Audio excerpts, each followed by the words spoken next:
He was everything I had ever prayed for. Kind, patient, emotionally available, at least that's what I believed. He remembered the little things, how I liked my coffee, the songs that made me quiet, the way I went silent when I was hurt instead of angry. He listened when I spoke and held my hand like it meant something.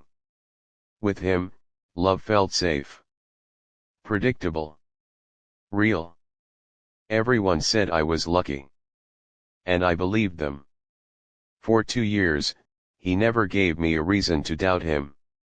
No suspicious behavior, no sudden distance, no late-night disappearances.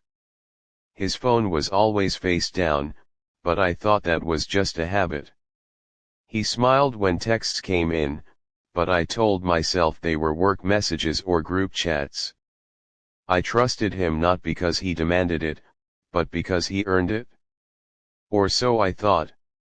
The night everything changed started like any other. We were at his place, curled up on the couch after dinner, the TV playing something neither of us was actually watching. He fell asleep with his head on my shoulder, breathing slow and even. His phone buzzed softly on the table. Once. Then again.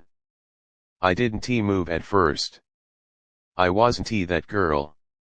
I didn't snoop. I didn't check phones. Trust meant something to me. But the third vibration came, and his phone lit up. A name flashed on the screen. Not a coworker. Not a friend I recognized. Just a heart emoji next to a female name. My chest tightened. I told myself not to overthink it. I told myself there was an explanation. But curiosity mixed with fear is a dangerous thing. My hand moved before my mind could stop it. I picked up his phone. It was locked, but I knew the code. He had told me months ago, laughing, saying, "I have nothing to hide." That lie unlocked with 4 digits. The messages opened, and with them, my entire world cracked. Last night was amazing. I wish she was more like you. I miss your body. I scrolled, my hands shaking, my heart pounding so loudly I was sure it would wake him. The messages weren't new. They weren't a mistake. They went back months of late nights, fake work trips, unexplained moods. There were pictures. Promises. Jokes about me. I felt sick. He wasn't just cheating. He was living 2 lives, one with me, built on comfort and loyalty, and another filled with desire and secrecy. I wasn't his choice. I was his convenience. Tears blurred my vision, but I kept reading, punishing myself with every word. I needed to understand how someone could look into my eyes every day and lie so easily. When I finally put the phone down, I felt hollow. He stirred, slowly waking up, smiling at me like nothing was wrong. "Hey," he said softly. "Why are you crying?" I didn't scream. I didn't throw the phone. I didn't beg for explanations. I just looked at him and said, "Who is she?" The color drained from his face. For the first time, he wasn't perfect anymore. He was just another man caught in the truth he thought would never reach him. He tried to explain. "They always do." He said it meant nothing. He said it was a mistake. He said he loved me. But love doesn't hide. Love doesn't betray. Love doesn't make you feel replaceable. I stood up, grabbed my bag, and walked out.